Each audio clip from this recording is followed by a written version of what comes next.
पिछले 15 साल से जिस बिहार में जाति से ऊपर उठकर लोगों ने मोदी जी को वोट दिया है, मोदी जी ने आज तक बिहार में एक फैक्ट्री क्यों नहीं लगाया?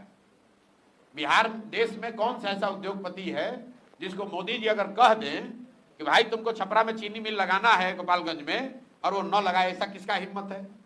मोदी जी ऐसा क्यों नहीं कहते हैं? मनमोहन सिंह जी ने कभी ऐसा क्यों नहीं कहा? इसलिए नहीं कहा कि आपने ठीक कहा कि बिहार सरकार, दिल्ली सरकार और दिल्ली में बैठे लोगों के लिए, देश में लोगों के लिए लेबर का सप्लायर है। और अगर बिहार में फैक्ट्री लग जाएगी तो गुजरात में 10-12 हजार रुपया में 10 घंटा काम करने के लिए, पंजाब में खेत काटने के लिए 10 हजार रुपया में लेबर आएगा कहां से?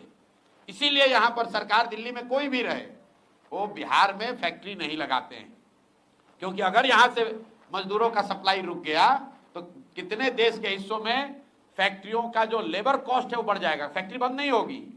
ये मत समझिए कि गुजरात में लेबर नहीं है या तमिलनाडु में लेबर नहीं है।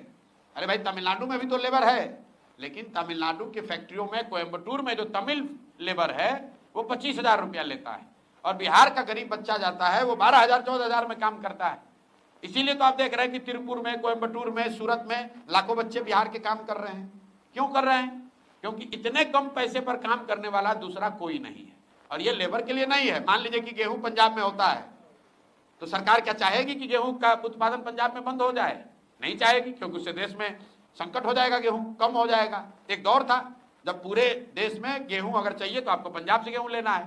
तो वैसे ही एक दौर बन गया है कि पूरे देश में अगर लेबर रेट को दबा के रखना है, कम पैसे में लेबर चाहिए, तो बिहार को इसी दशा में रखो ताकि लाखों बच्चे 10-12 हजार में लेबर के लिए तौर पर काम करें। इस बात को आप लोग गंभीरता से समझिए।